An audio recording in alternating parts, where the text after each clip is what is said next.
Good morning, student. Welcome to CR International School Online Study System. Today we discuss about the factors determining the climate of India. Bharat की जलवायु को निर्धारित करने वाले कारक कौन कौन से हैं? भारत की जलवायु को निर्धारित करने वाले कारकों को मोटे तौर पर दो वर्गों में बांटा जा सकता है कि जो कारक हैं उनको मोटे तौर पर दो भागों में बांटा जा सकता है जो भारत की जलवायु को निर्धारित करते हैं, जिसमें फर्स्ट आता है स्थिति तथा उच्चावच संबंधी कारक। सेकंड है वायुदाब एवं पवन संबंधी कारक। आज हम डिस्कस करेंगे स्थिति तथा उच्चावच संबंधी कारक। उसमें फर्स्ट पॉइंट है अक्षांशीय विस्तार। भारत की मुख्य भूमि 8 डिग्री 4 मिनट उत्तरी अक्षांश से 37 डिग्री 6 मिनट उत्तर तक विस्तृत है। कर्क रेखा यानी 23.5 डिग्री उत्तरी देश के लगभग मध्य भाग से गुजरती है। यह भारत के बीचों बीच से गुजरती है और भारत के 8 राज्यों में से होकर गुजरती है। इस प्रकार कर्क रेखा के उत्तर में स्थित देश का उत्तरी भाग शीतोष्ण कटिबंध में और इसके दक्षिण में स्थित उष्ण भाग उष्ण कटिबंध में पड़ता है। शीतोष्ण कटिबंध में सूर्य की किरणें थोड़ी तिरछी पड़ती हैं और उष्ण कटिबंध में सूर्य की किरणें सीधी पड़ती हैं। भूमध्य रेखा के अधिक निकट होने के कारण दक्षिणी भारत सारा वर्ष ऊंचे तापमान अनुभव करता है, क्योंकि भूमध्य रेखा के ऊपर सूर्य की किरणें सीधी पड़ती हैं। इसलिए जो दक्षिणी भाग है भूमध्य रेखा के निकट होने के कारण सारा वर्ष ऊंचा तापमान का अनुभव है वो करता है, जिसमें दैनिक और वार्षिक तापांतर कम होते हैं। उत्तरी भारत भूमध्य रेखा से दूर है, इसलिए यह क्षेत्र विषम जलवायु का अनुभव करता है, जिसमें दैनिक और वार्षिक तापांतर अधिक होते हैं। सेकंड पॉइंट है हिमालय पर्वत। भारत के उत्तर में स्थित हिमालय की ऊंची पर्वत श्रेणी उत्तर में साइबेरिया से आने वाली ठंडी पवनों से भारत को बचाती है। अगर हिमालय पर्वत नहीं होता तो साइबेरिया से इतनी ठंडी पवनें भारत में प्रवेश करती जिससे भारत का जो उत्तरी भाग है वो बर्फ से जम जाता और बहुत ज़्यादा सर्दी होती। इससे शीत ऋतु में उत्तरी भारत में तापमान बहुत नीचे गिर जाता। ग्रीष्म ऋतु में हिमालय पर्वत हिंद महासागर से आने वाली आर्द्र मानसून पवनों को रोकता है। ये पवनें हिमालय की ढलानों के साथ ऊपर उठती हैं तथा ठंडी होकर महाद्वीपीय में वर्षा करती हैं। इस प्रकार हिमालय एक प्रभावी जल विभाजक की भूमिका निभाता है कि साइबेरिया से आने वाली ठंडी पवनों को रोकता है और भारत से जो मानसून पवनें चलती हैं उनको बाहर जाने से रोकता है और भारत में वर्षा करने में सहायक सिद्ध है। थर्ड पॉइंट है स्थल और जल का वितरण।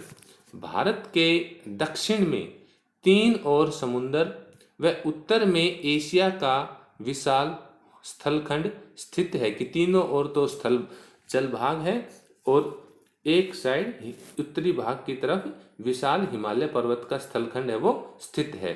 स्थल की अपेक्षा जल देर से गर्म होता है और देर से ठंडा होता है, क्योंकि जल है वो लेयरों में गर्म होता है। पहले ऊपर वाली लेयर गर्म होती है, फिर उससे नीचे वाली लेयर गर्म होती है। जो स्थल भाग है वो जल्दी गर्म हो जाता है। जल और स्थल के इस विभेदी तापन के कारण भारतीय उपमहाद्वीप में विभिन्न ऋतुओं में विभिन्न वायुदाब प्रदेश विकसित हो जाते हैं कि जल और स्थल के तापमान में अंतर होने के कारण भारत के अलग अलग भागों में अलग अलग वायुदाब जो प्रदेश हैं वो विकसित डेवलप है वो हो जाते हैं। समुद्र तट से दूरी। स्थलीय भाग जलीय भाग की अपेक्षा जल्दी गर्म और जल्दी ठंडे होते हैं।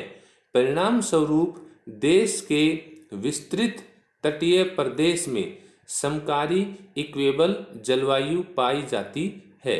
इसके विपरीत समुद्र से दूर स्थित भारत के अंदरूनी भाग यानी स्थलीय भाग समुद्र के समकारी प्रभाव से वंचित रह जाते हैं। समुद्र का समकारी प्रभाव यह होता है कि समुद्र के पास लगने वाले क्षेत्र ना ज़्यादा गर्म होते हैं ना ज़्यादा ठंडे होते हैं, क्योंकि जो समुद्र है वो जलीय भाग है, वो देर से गर्म और देर से ही ठंडा होता है, तो वहाँ पर जो तापमान है वो समान सा ही रहता है। ऐसे क्षेत्रों में विषम जलवायु पाई जाती है।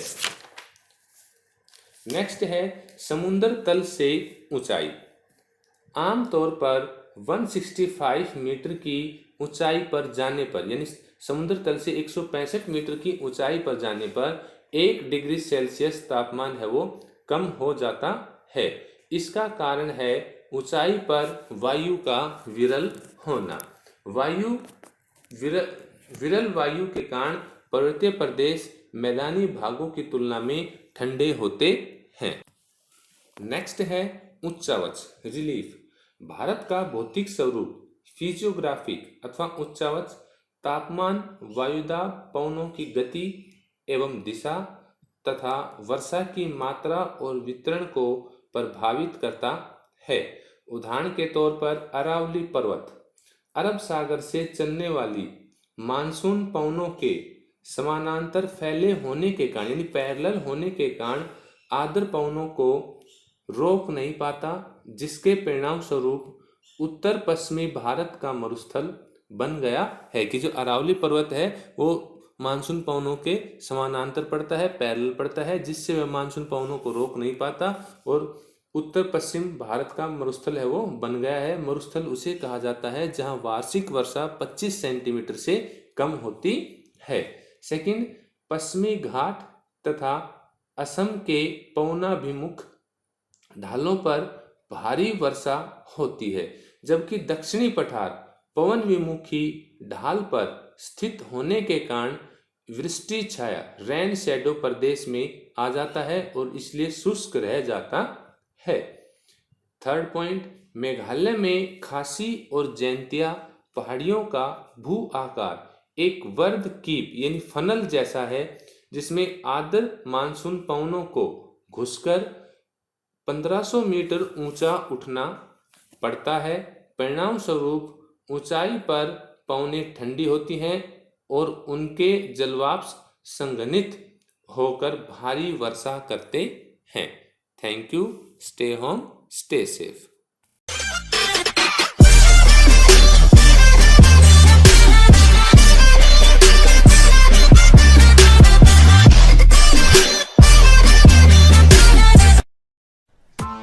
Press the bell icon on the YouTube app and never miss another update.